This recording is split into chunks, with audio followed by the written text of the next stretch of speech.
Luar biasa. Tunggu ya. Saya balik dulu. Oke, puji Tuhan. Hari ini kita boleh bertemu lagi dalam hadirat Tuhan untuk belajar kebenaran firman Tuhan. Baik. Bentar. Tunggu. Iya.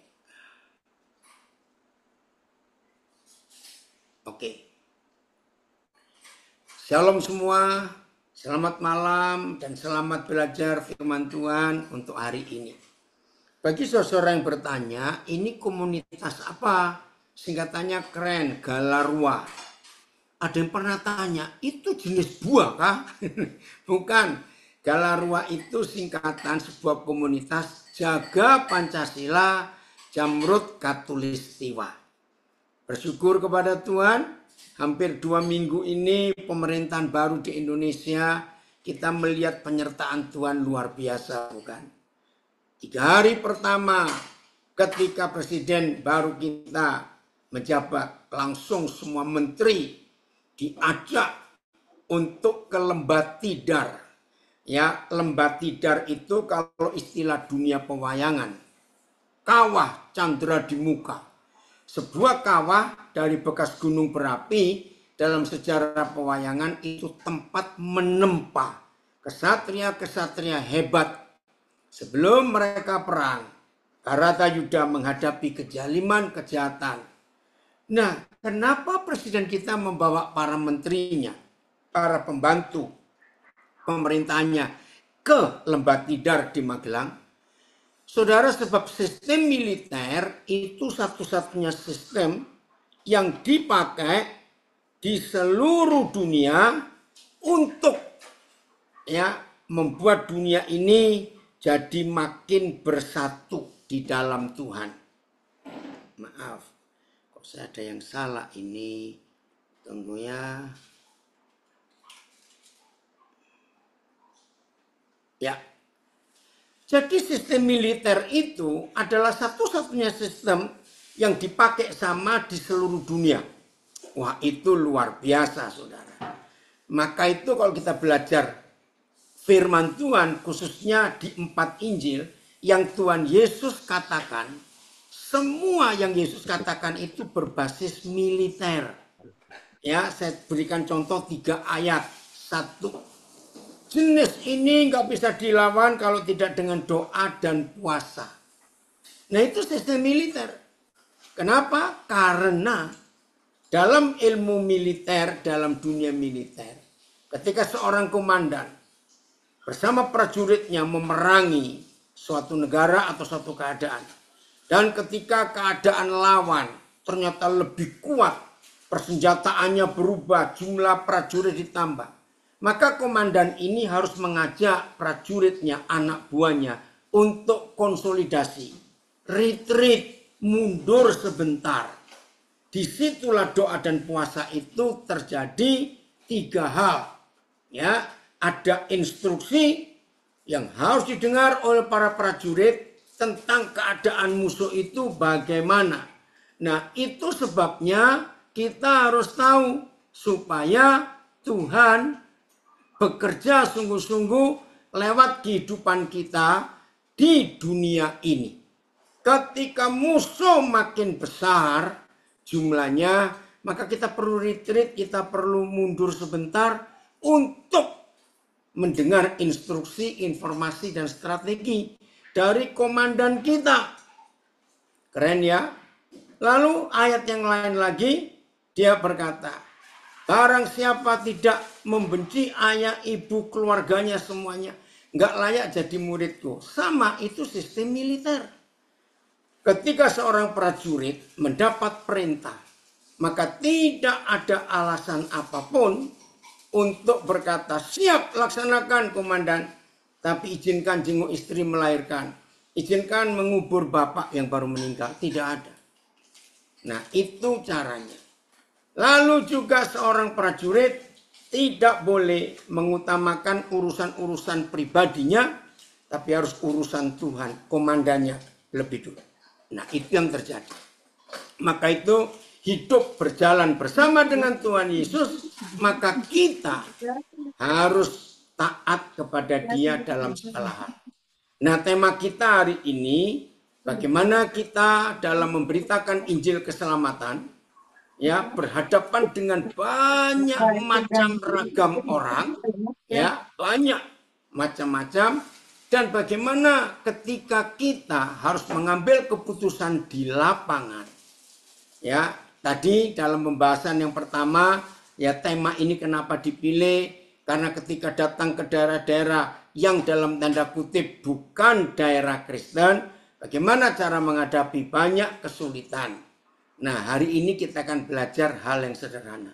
Ketika situasi seperti itu terjadi di hidup kita, ya, ketika situasi seperti itu terjadi di hidup kita, kita tidak boleh menggunakan cara-cara manusia. Kita tidak boleh menggunakan hikmat manusia. Kenapa? Karena cara-cara manusia atau hikmat manusia itu kecenderungannya, perhatikan, kompromi. Ya, nah itu kita tidak boleh. Kalau saudara dan saya dalam situasi yang paling sulit sekalipun memberitakan kebenaran, Injil keselamatan, ternyata menghadapi hal-hal yang sulit, hari ini kita akan belajar, saudara. Ternyata ada hikmat yang luar biasa. Hikmat yang paling luar biasa itu jangan kemana-mana membawa agama. Termasuk agama Kristen, Katolik, Protestan, Advent, Baptis, semua jangan. Orang pasti menolak kalau kita bawa agama itu. Nah, lalu bawa apa? Sebelumnya, ya, saya berikan beberapa contoh.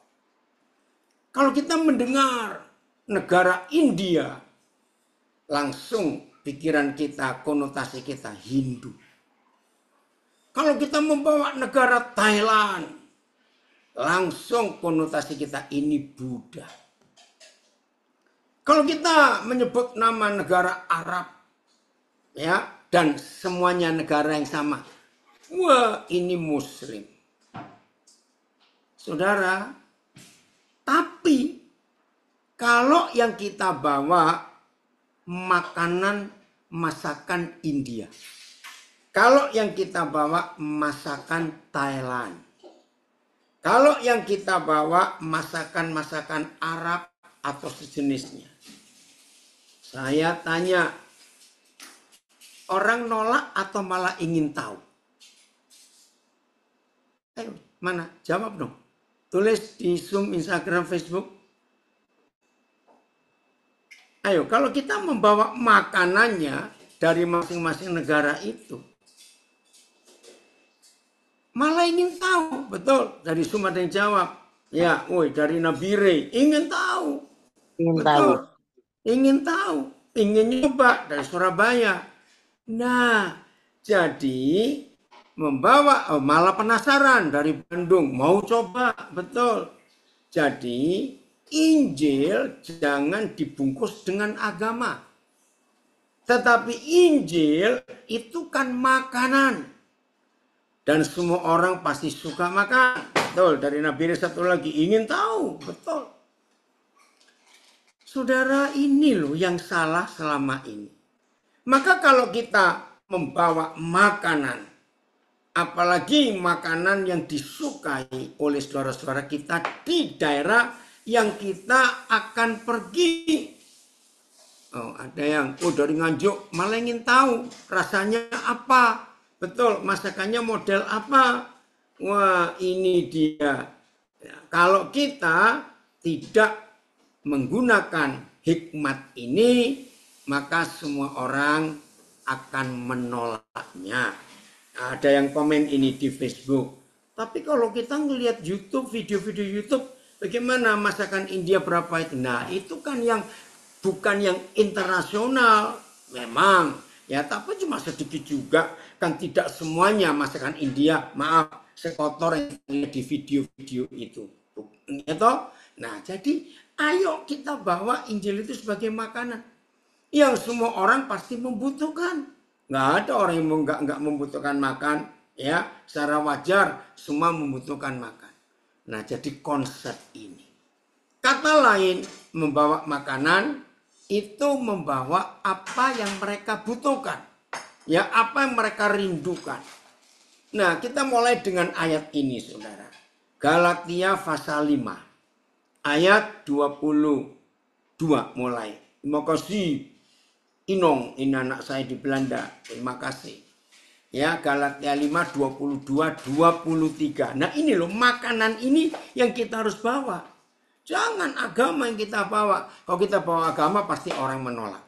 Tetapi buah roh ialah kasih, sukacita, damai sejahtera, kesabaran, kemurahan, kebaikan, kesetiaan. Ayat 23-nya, ya, kelemah lembutan, penguasaan diri. 9 itu. Saudara baca. Tidak ada hukum yang menentang hal-hal itu. Saya sapa anak saya dulu. Ardi, ini dari Timika. Sudah lama ini Papa nggak dengar kabarmu. Sehat ya nak? Ya. Oke, puji Tuhan ya Pak. Saudara perhatikan kalimat terakhir di ayat 23. Tidak ada hukum yang menentang hal-hal itu. Nah, saya percepat, saya balik. Kalau sampai ada di antara kita menginjil lalu ditolak orang, yang salah bukan Injilnya, yang salah packagingnya, ya bungkusnya. Nah ini Pak Filipus, Mbak tunjukkan yang BIS ya, bahasa Indonesia sehari-hari. Mereka dan saudaranya rendah hati dan selalu sanggup menguasai diri. Ini buah yang ke-8 dan ke-9 ayat 23. Perhatikan. Ini terjemahan bagus. Tidak ada hukum agama yang melarang hal-hal seperti itu. Tidak ada. Saudara, ini luar biasa. Nggak ada. Agama apapun yang dianut oleh sekelompok orang di tempat mereka tinggal dan kita datang membawa makanan yang mereka butuhkan, nggak akan ditentang. Wah, luar biasa itu. Maka itu saudara, kita harus tahu. Jadi kalau Injil yang kita bawa ditolak orang, maaf, yang salah pasti kita. Packagingnya salah. Nah, bungkusan-bungkusan makanan itu, kalau saya berkata, itulah agama-agama yang ada di dunia. Saya beri contoh ya. Ini sih nggak akan terjadi. Terima kasih Nong, dapat kiriman lagi. Saya beri contoh. Suatu hari ada sekelompok orang Kristen, orang Islam, orang Hindu, pokoknya orang yang agamanya beda-beda. Datang ke pasar mau belanja beras, ada yang belanja gula, ada yang belanja garam, pokoknya kebutuhan sehari-hari. Ternyata hari itu ada perubahan. Loh, kok semua barang-barang kebutuhan sehari-hari itu di hari itu kita ke pasar dilabeli, dipak, ini beras Kristen, beras Hindu, minyak goreng Islam, minyak goreng Katolik, ini garam Islam, garam Buddha, ngerti nggak? Semua ada labelnya. Ayo jujur, semua orang beragama pasti akan milih barang-barang yang selabel dengan mereka. Maaf, ini loh jahatnya agama itu di sini.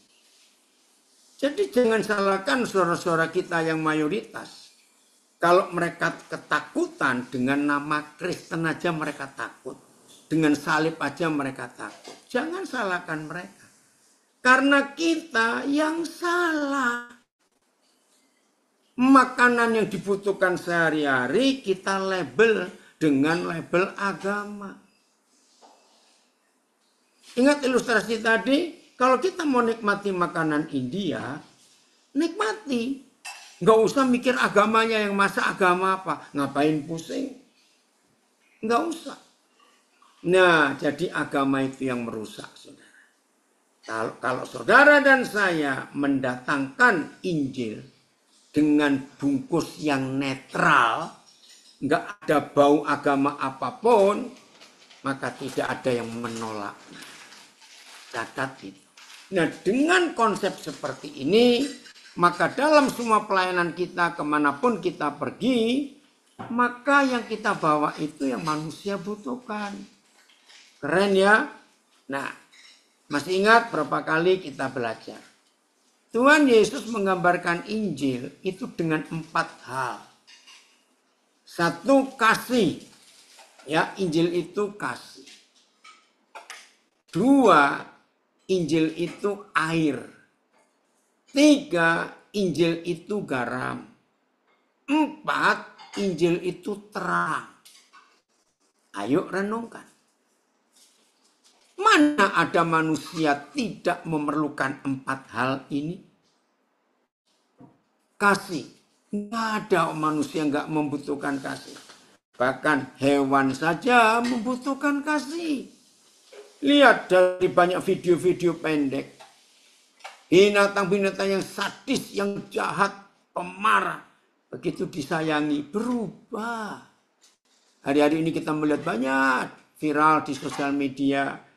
Pernah lihat berapa contoh, ada seorang ibu menemukan seekor burung ya yang nggak tahu bagaimana kena lem semua sampai nggak bisa terbang. Dirawat baik-baik, dibersihkan. Setelah selesai burung ini terbang, nggak berapa lama, ngajak teman-teman yang lain. Jadi ramai di rumah orang ini sampai anak-anak mereka pun main dengan burungan, banyak contoh yang lain. Jadi nggak mungkin ada orang menolak kasih.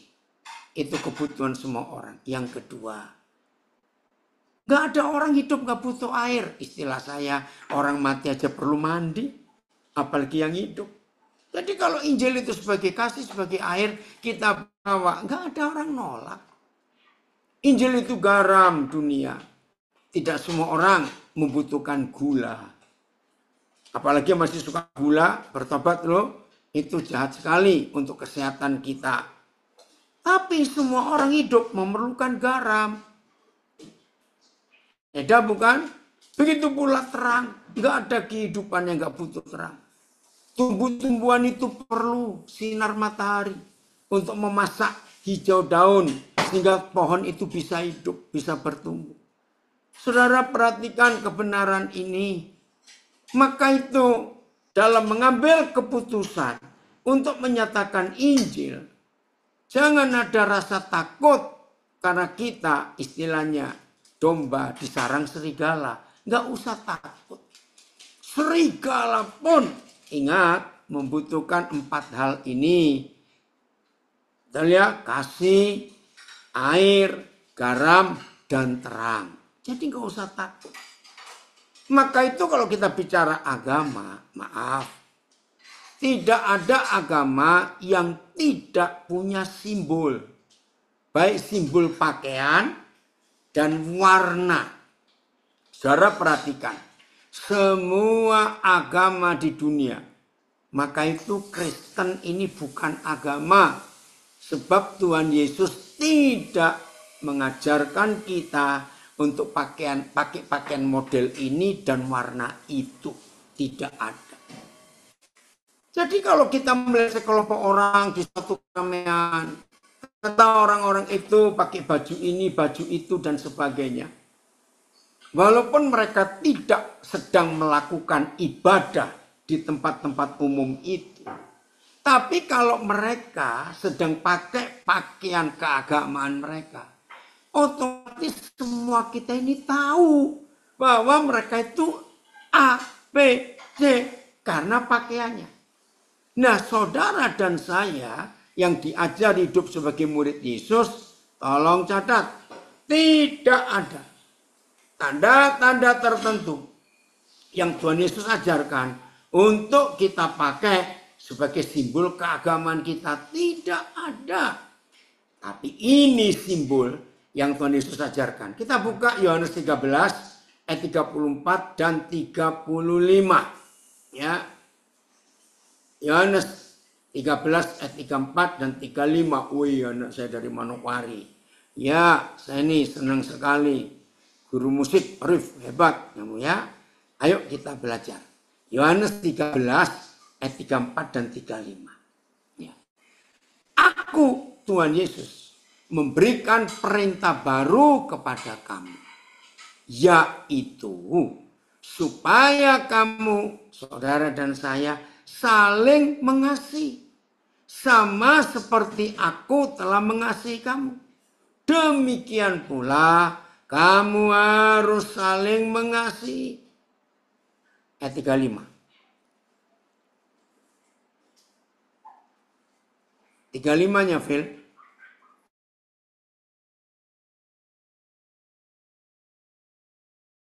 Nolong, ayat 35. Kenapa, Filipus? Ada gangguan? Ayat 35. Tolong tulis. Ya. Dengan demikian. Dengan apa? Dengan hidup saling mengasihi. Seperti Tuhan Yesus telah mengasihi saudara dan saya. Dengan demikian. Oh, sebentar. IG-nya tersendat. Bentar ya. Dalam nama Yesus Tuhan tolong. Ya. Ya, dengan demikian.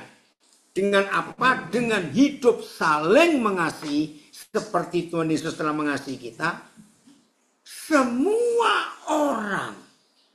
Bukan 1-2 orang. Bukan 3-5 kelompok. Semua orang akan tahu bahwa kamu adalah murid-muridku, yaitu jikalau kamu saling mengasihi. Maaf, kita nggak perlu tanya kamu beragama apa. Langsung lihat pakaiannya. Dari pakaian masing-masing orang itu, maka kita tahu. Maaf ya, oh ini Muslim ini, oh ini Hindu ini. Oh ini Buddha ini. Karena pakaiannya. Nah, Tuhan Yesus mengajar kepada kita. Sederhana sekali. Dengan demikian semua orang akan tahu bahwa saudara dan saya itu murid. Oh, IG-nya sebentar ya. Lagi sekali Yohanes 13 ayat 35. Saudara dan saya akan dikenal oleh dunia sebagai murid-murid Yesus, bukan karena kita ibadah, bukan karena kita pakai pakaian tertentu, warna tertentu, model tertentu, tidak. Saudara dan saya dikenal oleh dunia sebagai murid Yesus karena mereka melihat kita hidup saling mengasihi. FAYH, terima kasih Filipus. Ayat Yohanes 13:35, FAYH. Kasih kalian yang teguh seorang kepada yang lain akan membuktikan kepada dunia ini. Akan membuktikan kepada dunia ini bahwa kalian adalah murid-muridku. Saudara, tanda salib itu tidak pernah tertulis di Alkitab. Berarti tanda salib pun Tuhan Yesus tidak pernah memerintah untuk kita pakai tanda itu. Nah, kenapa di banyak gereja tanda salib itu ada? Karena itu tradisi Kaisar Konstantin di abad yang keempat tahun 300 sekian. Enopa, maafkan Papa ini, Papa lupa. Nanti Enopa habis ini. Ya. Saudara, ini yang dunia harus tahu. Jadi tanda salib bukan dari Tuhan Yesus. Bahkan hampir semua orang yang bukan murid Yesus, kalau kita datang kepada mereka atau mendatangi mereka dan mereka melihat ada yang pakai tanda salib di antara kita, jamin langsung mereka minggir nutup diri, nggak mau tahu. Loh kenapa? Habis kita datang membawa agama bagi mereka. Ingat tadi ilustrasi makanan? Orang suka makanan Thailand, padahal itu negara Buddha. Karena bukan agama yang ditonjolkan, tapi makanannya.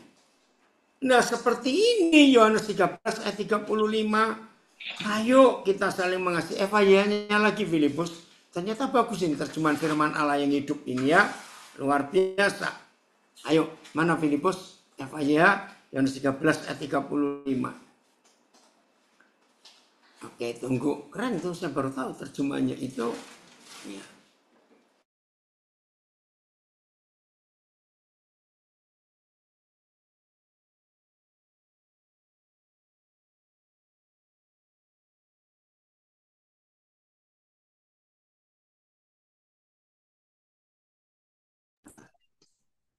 Ya. Mana tadi FIH Filipus? Yohanes 13:35. Ada yang komen, saya nggak tahu dari mana ya.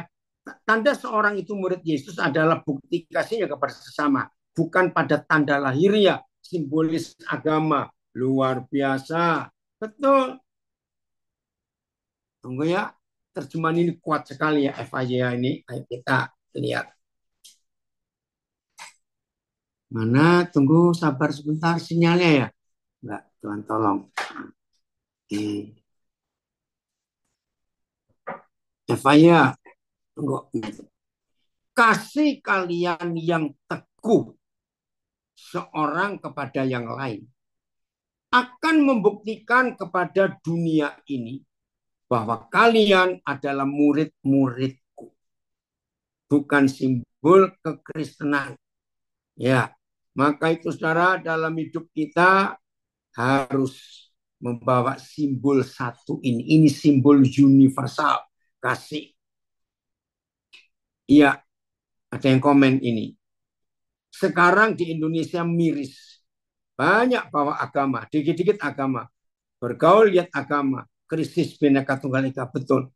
Maka itu ayo mulai dengan kita murid-murid Yesus. Memberi warna baru untuk Indonesia yang baru sekarang ini dalam pemerintahan yang baru. Sudah, jangan sibuk dengan doktrin Katolik, Protestan, Advent, Baptis, semuanya stop. Ayo kita nyatakan doktrin kasih ini supaya semua orang itu tahu. Nah, dengan cara ini, saudara, maka seluruh dunia akan tahu bahwa kita ini murid-murid Tuhan Yesus.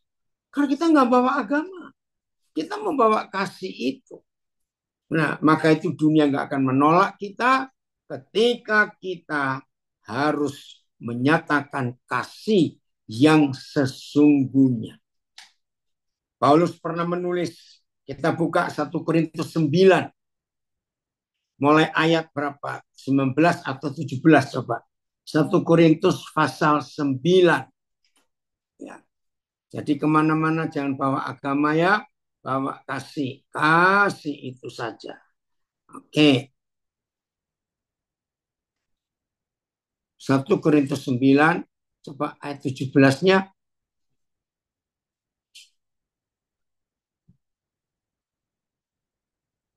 Terus.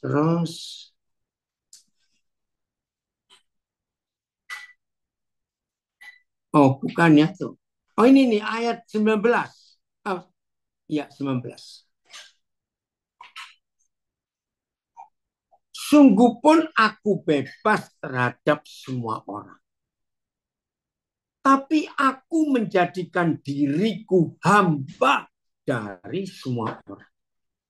Motivasinya, supaya aku sebagai hamba Tuhan penginjil ya boleh memenangkan sebanyak mungkin orang. Lagi sekali yang baru gabung, tema yang terpilih dari saudara kita, sebentar, Instagramnya ini kok putus-putus.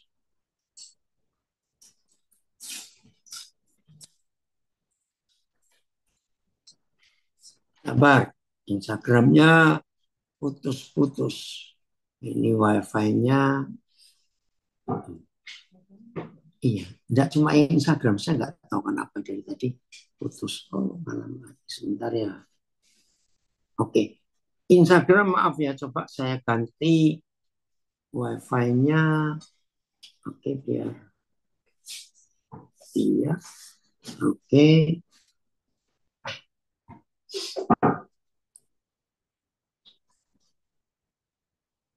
Oke, sebentar ya, Instagram saya ganti wifi-nya. Oh.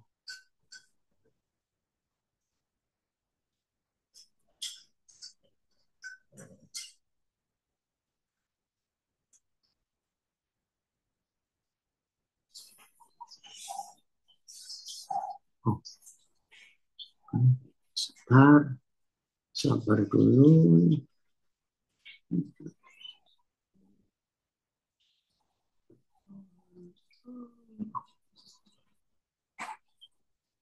Sebentar.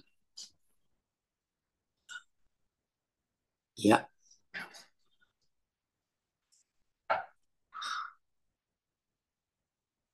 sabar ya. Oke, Instagram aman sekarang ya. Jadi saya ulangi lagi. Supaya kita bisa memenangkan sebanyak-banyaknya orang untuk diselamatkan, saya baca lagi 1 Korintus 9 ayat 19. Sungguh pun aku bebas terhadap semua orang. Aku menjadikan diriku hamba dari semua orang. Supaya aku boleh memenangkan sebanyak mungkin orang. Jadi motivasinya memenangkan sebanyak mungkin orang, bukan diajak masuk ke agama kita. Ingat ini, jangan. Filipus, coba carikan ayat di Matius 23 itu loh. Bagaimana orang-orang Farisi menyeberangi lautan, mencari jiwa untuk dimasukkan ke agamanya. Ingat ya Filipus, Papa lupa di ayat berapa, nanti kita lihat. Ayat 10, ayat 20. Demikianlah bagi orang Yahudi. Aku menjadi seperti orang Yahudi. Supaya aku memenangkan orang-orang Yahudi. Bagi orang-orang yang hidup di bawah hukum Taurat, aku menjadi seperti orang yang hidup di bawah hukum Taurat. Ya, terus sekalipun aku sendiri tidak hidup di bawah hukum Taurat, supaya aku dapat memenangkan mereka yang hidup di bawah hukum Taurat. Coba lihat ayat 20 dari berapa terjemahan. Kita masih 1 Korintus 9. Ya, wahai Ibu Gembala dari Demak, Jawa Tengah. Kasih kita harus dinyatakan, jangan disembunyikan. Sebab dunia sedang mencari kasih. Betul, Bu Gembala. Ya, oke. Ayat 20 berapa terjemahan, Filipus? Kita lihat.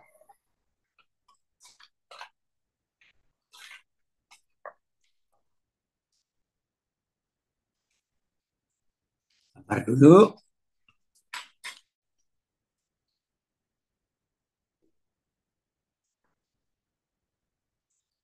Ayatnya langsung. Bagi orang Yahudi, aku menjadi seperti orang Yahudi. Coba naik, Filipus. Supaya aku dapat memenangkan orang Yahudi. Bagi orang yang hidup di bawah hukum Taurat, ayatnya ya, aku menjadi seperti orang yang hidup di bawah hukum Taurat. Naik, Filipus. Papa nggak bisa baca. Ada gangguan sinyal ya. Iya. Ayat. Ya.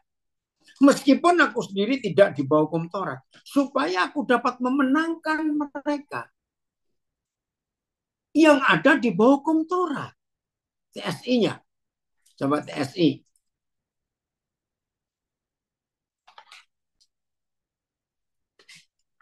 TSI.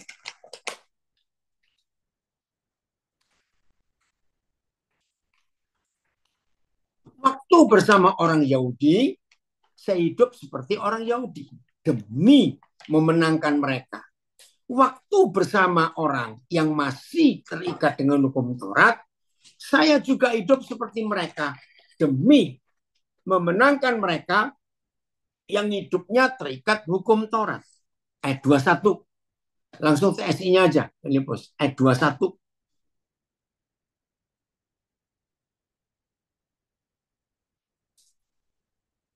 Ayat 21.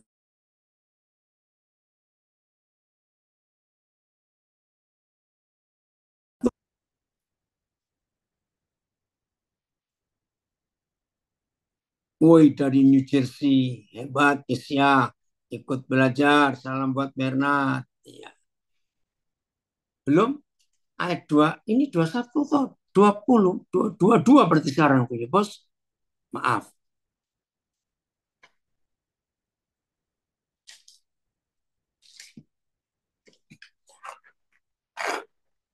Tetapi waktu bersama orang-orang yang bukan pengikut hukum Taurat, yaitu orang bukan Yahudi, saya juga hidup seperti orang yang tidak memikirkan Mana dia? Oh, maaf, saya ganti. Saya baca ulang. Masih 1 Korintus 9 ayat 21 atau 22 ini Filipus? Mana ayatnya? Ini Ayat 22. 21, Pak. 21. Oh, ini 22 berarti ya.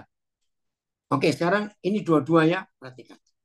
Tetapi waktu, ini masih 21, nggak apa-apa. Tetapi waktu bersama orang-orang yang bukan pengikut hukum Taurat, yaitu orang bukan Yahudi, saya juga hidup seperti orang yang tidak memikirkan hukum Taurat. Sebenarnya saya tidak melupakan hukum Taurat, tapi saya diatur oleh hukum Kristus. Saya hidup seperti mereka, supaya dapat memenangkan orang yang hidup tanpa hukum Taurat.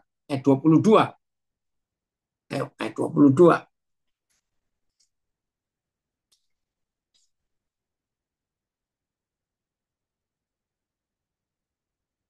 Tunggu, ayat 22. TSI-nya langsung. Ya, waktunya nggak. TSI. Ya.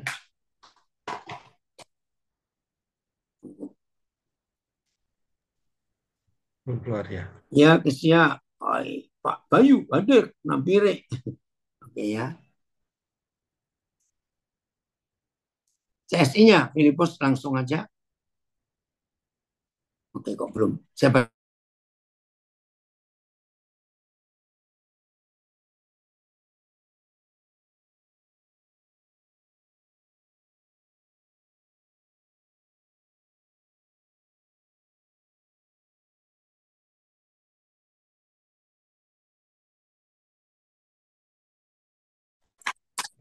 Ya, udah. Suaranya jelas, Zoom sekarang. Ya, ada gangguan wifi-nya. Udah? Halo yang di Zoom, bisa dengar? Bisa, Pak. Bisa. Oke, ya. Sekarang lihat TSI ayat 22. Begitu juga waktu saya bersama orang-orang yang keyakinannya masih lemah, saya menjadi seperti orang yang lemah. Supaya saya bisa memenangkan mereka. Jadi saya berusaha menyesuaikan diri dengan bermacam-macam orang. Dengan harapan agar sebanyak mungkin orang diselamatkan.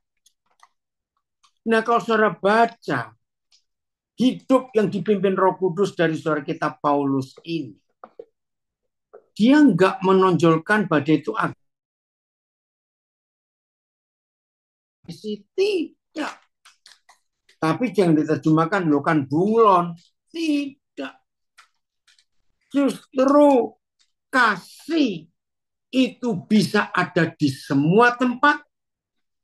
Kasih itu bisa diterima oleh semua kehidupan, termasuk hewan. Kasih terang, air hidup, garam dunia. Itu bisa dinikmati oleh semua orang. Dan inilah pengalaman saudara kita Paulus untuk bisa memenangkan sebanyak-banyaknya orang. Jadi saudara, ketika kita pergi kemana saja dan kita ada di mana saja, jangan tunjukkan ini agama. Jangan. Tunjukkan kasih, air, garam, dan terang itu. Semua orang pasti terima. Pasti menerimanya. Dan untuk itu nggak perlu takut. Justru kita harus takut kalau di tempat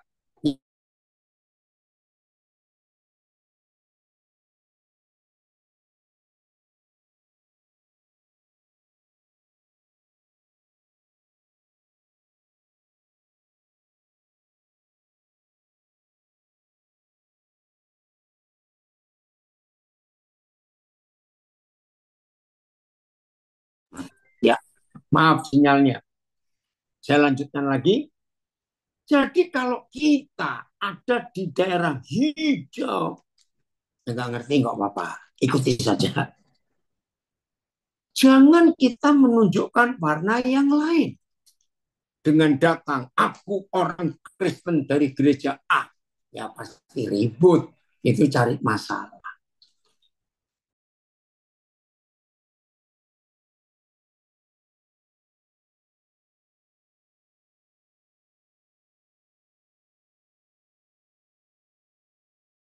Tunggu mau diganti yang mana? Apa maksudnya? 7717.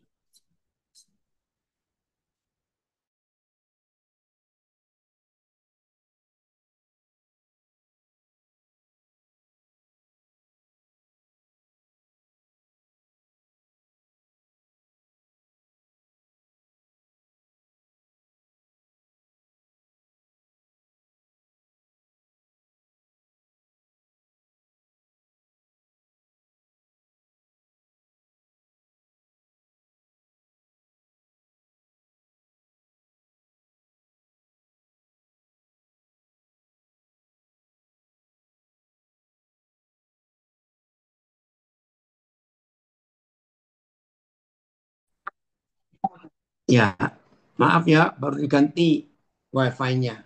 Tuhan tolong. Udah. Jadi apa yang Paulus saksikan untuk kita sampai hari ini?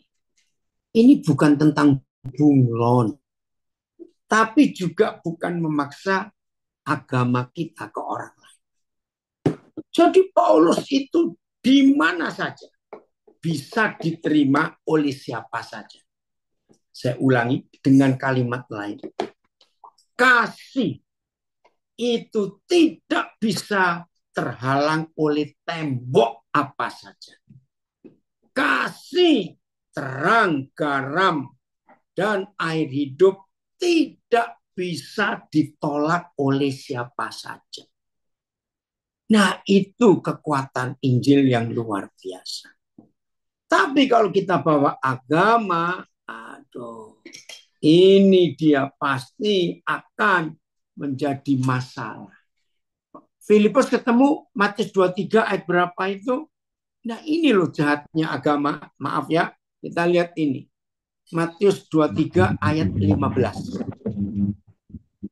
Celakalah kamu, wih gak enak. Hai ahli Taurat dan orang-orang Farisi. Oh, suara apa itu? Mute. Oh, ya udah ya. Baik. Saya ulang, Matius 23:15. Celakalah kamu, hai ahli Taurat dan orang-orang Farisi. Hai kamu, orang-orang munafik.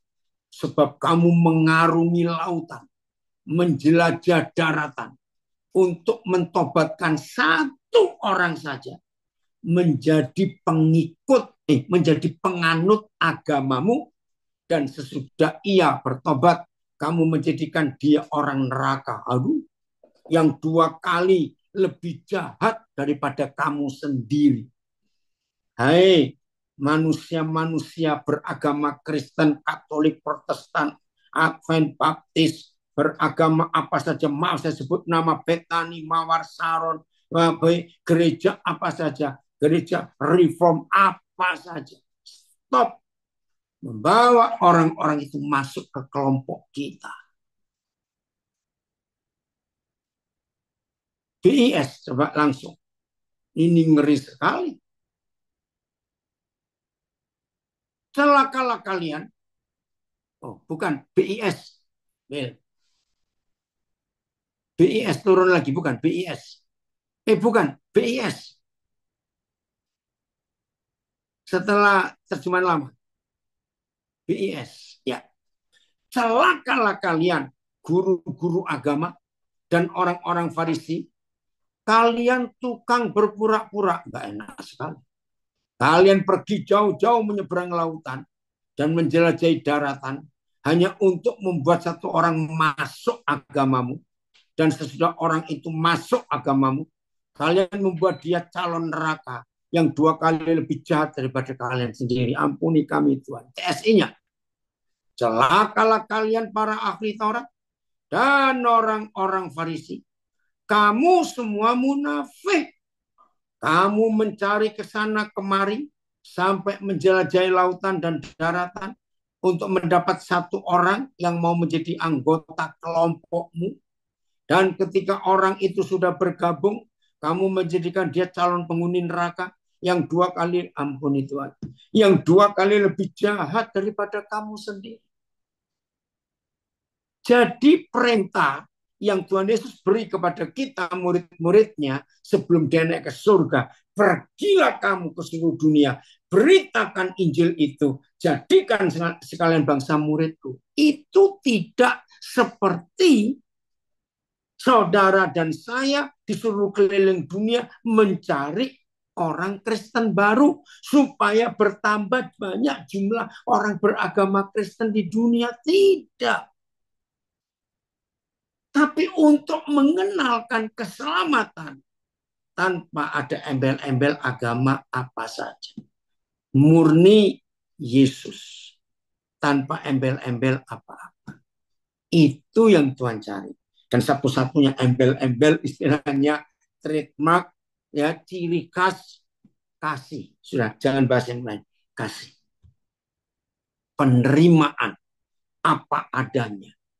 Tanpa kita merasa takut untuk mengambil keputusan dalam menyatakan Injil itu.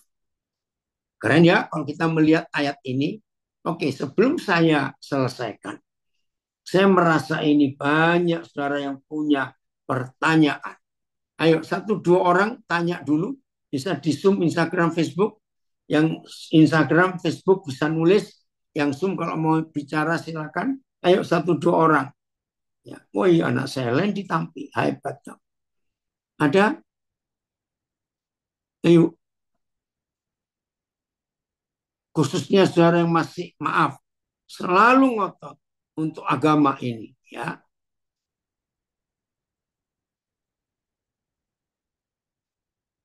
Ada? Oh, ini ada yang tanya. Lalu arti Markus 8 ayat 38, sebab barang siapa malu karena aku dan karena perkataanku di tengah-tengah angkatan yang tidak setia dan berdosa ini, anak manusia pun akan malu karena orang itu seterusnya. Nah, ini konsep yang salah mengartikan firman Tuhan. Yang Tuhan Yesus katakan, jangan malu mengakui kalau kita ini murid Yesus. Tapi bukan malu mengaku bahwa kita agama Kristen. Nah, itu beda. Lagi sekali Tuhan Yesus tidak mendirikan agama Kristen.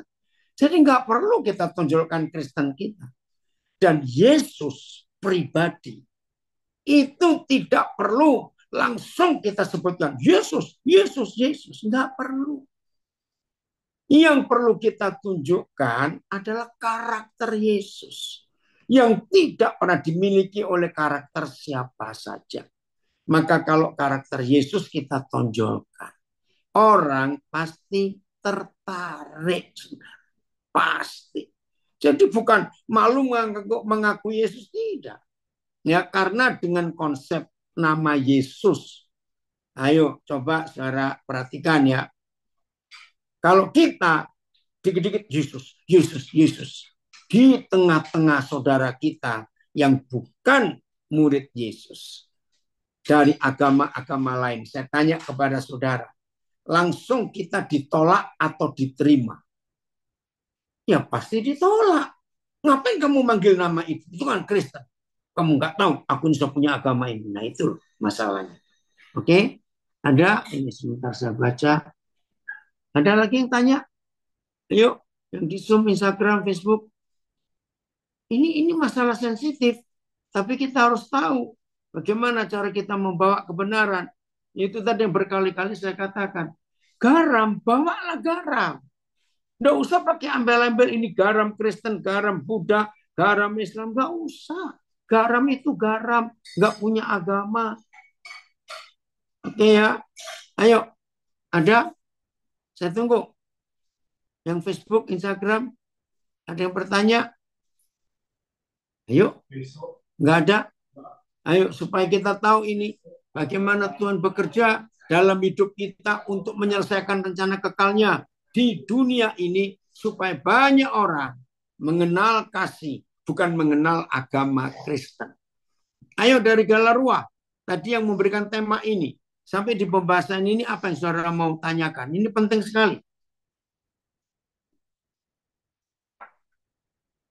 Oh, anak saya tanya. Kemarin saya ngobrol dengan teman kantor. Dia kepahitan dengan orang tuanya dan dia alergi. Nah, alergi kalau ada pembicaraan ke arah rohani. Tapi setelah setahun lebih berteman, saya menasihatinya dan pasti akan membawa nama Yesus. Saya katakan bahwa kunci pemulihan hatinya dia harus mengampuni. Sebelumnya saya sedikit ngomong tentang Yesus, tapi karena dia sepertinya sudah stres sampai depresi, saya putuskan dengan pertolongan Roh Kudus untuk ngomong tentang konteks firman. Bagaimana? Ya nak, silakan. Asal orang itu bisa mengampuni orang tuanya. Maka itu saudara, kalau kita membawa nama Yesus dan orang itu bukan Kristen pasti nolak. Tapi kalau kita menyatakan pengampunan, ampuni orang tuamu atau ampuni siapa menyakiti kamu. Itu kan pengajaran Tuhan Yesus. Nggak perlu kita sebut nama Yesus karena yang mengajarkan pengampunan hanya Tuhan Yesus, bukan orang yang lain. Wah, ini yang kita harus tahu. Oke, di Zoom ada yang tanya. Bukan diri kita sendiri yang menyebut diri sendiri Kristen, melainkan orang yang melihat hidup kita, mereka menyebut kita Kristen. Iya, enggak apa-apa. Kalau toh mereka menyebut kita Kristen, bukan dari kita, enggak apa-apa. Yang penting mereka tahu. Nah, ini saya beri kesaksian. Ini pengalaman nyata berapa tahun yang lalu. Suatu pagi, kami sedang check-in di salah satu bandara. Ya, saya bawa 5 orang, jadi kami berenam. Nah, yang 5 ini belum sarapan karena kami harus pagi-pagi ke bandara. Saudara, lalu saya bilang, kamu tunggu ya, nanti papa beli makanan dulu. Nah, yang buka pagi itu ayam goreng Kentucky. Saya antri, ya kira-kira ada 4 atau 5 orang di depan saya. Nah, kebiasaan saya sambil antri gitu, saya selalu tanya, papa saya jadi berkat untuk siapa? Roh Kudus gerakkan saya, kamu menoleh ke sebelah kiri. Loh, di sebelah kiri saya ada keluarga Muslim. Kenapa saya tahu Muslim? Karena istri dari bapak itu pakai jilbab. Dan ada 2 anaknya. Yang satu sudah agak besar, satu itu masih kecil. Kira-kira umur 5-6 tahun. Nah, karena tangannya berminyak, megang ayam goreng, dia pengen minum. Nah, waktu dia buka ya botol air mineral itu plastik licin. Saya itu refleks, saudara. Nggak tanya ABCD. Saya cuma bantu anak itu buka. Saudara dengar. Begitu saya buka botol air minum, anak itu bilang, makasih om. Saudara tahu nggak? Ibu yang pakai jilbab itu nyeletuk. Oh, bapak orang Kristen ya. Dia baru sadar karena suaranya kenceng dan orang-orang noleh ke dia. Termasuk 5 anak saya bawa itu. Nah, jadi kalau mereka menyebut kita Kristen, karena mereka melihat kelakuan Yesus, karakter Yesus ada di hidup kita. Nggak apa-apa. Nah, itu loh bedanya. Jelas ya? Maka itu ayo mulai hari ini kita betul-betul, woi kok berat, harus lain hasil. Kita hari ini betul-betul menyatakan itu. Ada yang ngomong lagi. Kristen itu kan berarti pengikut Kristus, Pak. Mereka dianggap pemberontak oleh bangsa Romawi karena mereka pengikut Kristus. Inti dari pengajaran Kristus yaitu kasih. Nah ini. Kata Kristen tidak muncul dari hati Yesus dan dari mulut Tuhan Yesus. Kata Kristen muncul dari tentara Roma waktu itu. Dan kata Kristen itu ejekan. Nggak baik kata itu pada zaman itu. Maka itu di seluruh tulisan kisah para rasul yang 28 pasal itu yang dominan kata murid, murid, murid. Itu dia. Apa ini? Kalau yang kita hadapi orang NPD, apa yang harus kita katakan karena menghadapi orang NPD sangat menguras energi, bahkan sampai hampir depresi. Nggak usah. Yang depresikan dia sendiri. Ya, ada penyakit kejiwaan itu ingin dihargai. ingin dipuji. Nah, orang NPD itu selalu memuji dirinya sendiri. Dikit-dikit selfie, dikit-dikit foto. Wah, aku ini cantik ya. Duduk di mana saja, miring-miring. Terus, waduh, senyum-senyum, foto sendiri.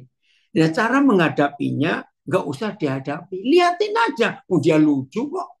Anggap aja jadi hiburan buat kita karena dia senyum-senyum sendiri. Nah, begitu ada waktu yang Tuhan buka satu celah untuk masuk, katakan firman.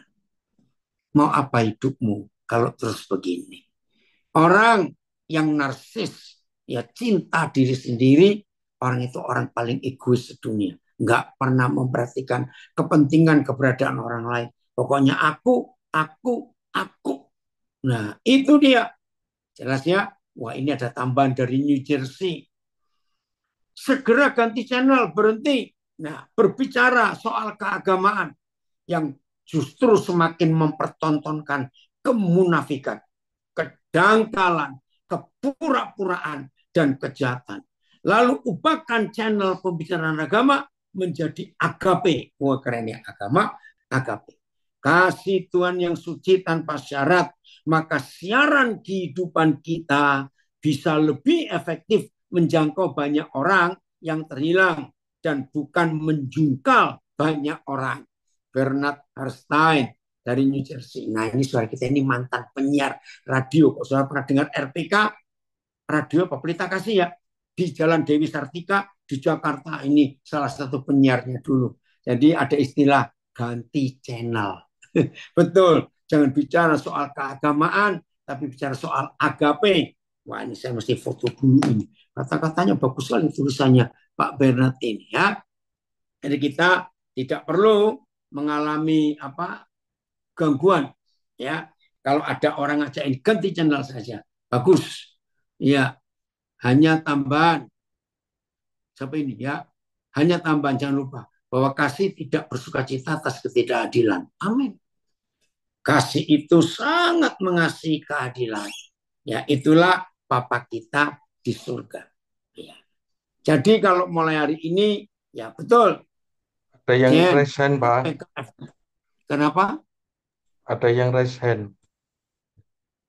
Iya, yang Ya. siapa? Papa nggak lihat. Pak Kindu, Ini? Pak Kindu. Oh, Pak ya Kindu. terus? Ya, ayo, silakan. Mau tanya apa? Ya, Siapa Papi lagi dari? Oh ya, silakan. mau bertanya.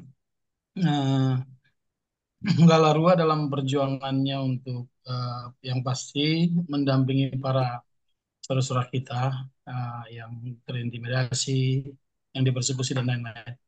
Ini kita juga lagi mendampingi teman kita eh, yang sedang melakukan JR atau judicial review di Mahkamah Konstitusi untuk penghapusan kolom agama di KTP. Bagaimana Setuju. seharusnya Galarua Setuju. bersikap? Ini sekarang kita lagi mendampingi. Bagaimana seharusnya Galarua Oke. bersikap dan kira-kira menurut Papi bagaimana Papi? Iya. Saudara, berapa hari yang lalu ada di Zoom juga, saya lupa Sumana. Terbukti negara-negara di dunia yang tidak beragama, ternyata mereka lebih agamis istilahnya daripada negara beragama. Jepang, negara tidak bertuhan, maaf tidak beragama. New Zealand tidak beragama. Norwegia, daerah negara Skandinavia tidak beragama. Ternyata negara-negara itu jauh lebih aman, lebih damai, lebih tenang. Dan yang menyedihkan 100%. Negara-negara yang ribut sampai hari ini nggak pernah aman. Bom bunuh diri. Dan macam-macam kejahatan. Maaf loh saudara, tapi ini fakta. Justru negara-negara yang kacau sampai hari ini, itu negara beragama. Seharusnya semua kita belajar. Nggak usah lah ngurus urusan pribadi orang mau agama apa saja. Ayo kita ngurus diri sendiri. Jadi kalau Galarua punya tim untuk pendampingan ke Mahkamah Konstitusi, saya setuju. Betapa indahnya Kalau di Indonesia ini KTP kita nggak ada kolom agama, kenapa? Dikit-dikit. Ada kejadian apa? Ya maaf ya saya harus ngomong. Wih, ada orang terkenal. Wih, menang, dapat medali ini. Wah, di kancah internasional yang dari Indonesia. Sedih loh saudara, itu pasti ditanya, agamanya apa? Kacau nggak? Terus, oh agama A. Ya, tidak sama dengan kita. Jahat itu. Terus, kalau ada orang melakukan kejahatan, pasti tanya, itu agama apa? Nggak penting. Jadi kalau lanjut saja itu, ya supaya kita tahu bahwa yang penting itu bertuhan, bukan beragama. Jelas ya? Oke, Pak Ah, Indo, ada lagi yang lain? mohon dukungan doanya, Papi. Besok hari Senin kita melakukan pendampingan dan sudah memasuki sidang kedua Oh, puji Tuhan. di MK. Ya, yang sang adil, istilah saya akan hadir di Mahkamah Konstitusi. Berarti besok ya, Senin besok. Betul, Papi. Ya, ya, Tuhan pasti akan turun. Ini ada dari Pontianak. Jika karena agama kita diajari membenci sesama kita manusia, berhentilah beragama. Belajarlah tentang memanusiakan manusia dengan kasih. Bahkan beberapa gereja pun ada menanamkan kepada jemaatnya untuk membenci doktrin gereja yang satu dengan doktrin gereja yang lain. Sehingga terjadinya perpecahan dalam kekristenan betul. Maka itu saudara menjadikan kalau agama.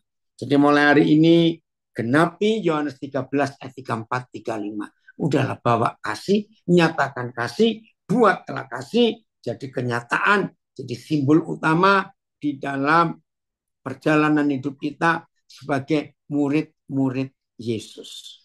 Ayat terakhir Ya, 1 ini Korintus ada 11. Oh, Pak ada Insinyur lagi? Santiamer Silalahi yang resen. Iya, Silakan Bapak. Baik, terima kasih. Salam Pak Daniel. Horas Amang Karena Silahi, Horas. ini dari Iya. Galarua juga ini. Oke. Jadi ini kan topiknya, atau buka apa judulnya ya, mengambil keputusan karena hikmat atau takut kan Karena gitu. Karena takut. kan Ya, kita dalam kehidupan sosial sehari-hari, setiap hari kita ini pasti mengambil keputusan lah. Contoh betul. misalnya ketika di dalam satu pertemuan atau rapat lah, maka kita diminta yang percaya Tuhan diminta, misalnya saya diminta memberikan kata sambutan. Maka selalu ada teman saya udah pernah ini agak agak fanatik dia. Saya bilang, Assalamualaikum warahmatullahi wabarakatuh, Salam alaikum dan sebagainya dan sebagainya. Teman saya bilang, saya sudah turun, kamu kok takut sih mengucapkan salam pertama dulu baru Assalamualaikum? Kenapa kamu takut? Nah, ini bagaimana menurut pandangannya Papi Daniel? Terima Iya, kasih. oke. Betul. Saudara, kalau cuma memberi salam saja, nggak usah dibedakan nih salam agama apa. Sebab semua bentuk salam itu artinya mengharapkan yang terbaik dan keselamatan terjadi. Ya sudah, kalau ada orang yang nggak mau nyebut salam yang lain, nggak apa-apa. Kalau mau nyebut juga tidak apa-apa. Karena kata salam dari agama apa saja tidak punya pengaruh apa-apa di hidup kita. Ya, jadi lihat aja situasinya, lihat aja suasananya. Nah, saya sering bicara di forum-forum formal seperti itu. Saya cuma mengucapkan salam. Ya, satu saja salam yang nasional. Salam berbahagia, salam sehat buat kita semua. Sudah. Tapi saya minta maaf dulu. Maafkan kalau saya tidak memberi salam dengan menyebutkan salam dari agama apa saja. Umum, salam sehat, salam bahagia, udah. Itu saja. Yang lebih nasionalis, merdeka, ya udah, itu saja. Tapi kalau menunjukkan itu nggak apa-apa juga. Jelas ya. Jadi hargai suara kita yang nggak terima. Kalau mengucapkan agama ini sudah, kalau nggak ada dia kita nggak usah ngomong yang dia nggak suka. Tapi kalau ada dia, tapi kita harus ngomong karena ada yang lain, ya kita sampaikan. Oke, ya ada yang tanya. Oh, komen. Saya pernah mendengar tentang istilah ateis terselubung. Itu gimana ya Pak? Enggak apa-apa. Mau terselubung, mau terang-terangan, Tuhan sayang orang itu. Ya, ada yang, oh Galaru apa ini? Salam Pancasila aja. Betul. Ayo kita buat itu. Salam Pancasila saja. Oke. Ya. Jelas sekarang? Ya. Ada lagi? Oh, kita semua harus berjuang untuk mengalami salib. Ya, tapi jangan karena kebodohan kita. Ya. Sudah? Jelas? Sudah, Pak. Oke. Galarua, oke. Ngerti semua ya? Ayo kita nyatakan kasih kepada semua orang di sekitar kita. Karena dunia membutuhkan kasih itu. Ya. Tuhan Yesus memberkati kita semua. Jadi dalam mengambil keputusan, ada hikmat dan karena kasih. Semua itu kita alami. Tuhan Yesus baik bukan buat kita. Ayo kita selamatkan semua orang. Bukan kristenkan semua orang. Tuhan Yesus memberkati. Galarua makin hebat. Ya, jaga Pancasila. Jamrut Katulistiwa, betul. Amin, amin, amin. Oh, ya. Oh, sebentar, ini ada yang ngomong. Tanya Pak, apakah ilmu pengetahuan bisa seiring sejalan dengan agama? Kalau dengan agama pasti tidak, karena masing-masing agama punya konsep ilmu pengetahuan berbeda. Tapi kalau kita bertanya, apakah ilmu pengetahuan seiring dengan Alkitab, firman, itu jelas. Itu pasti. Kalau dengan agama, beda-beda. Ya, itu saja. Tuhan memberkati. Lanjut.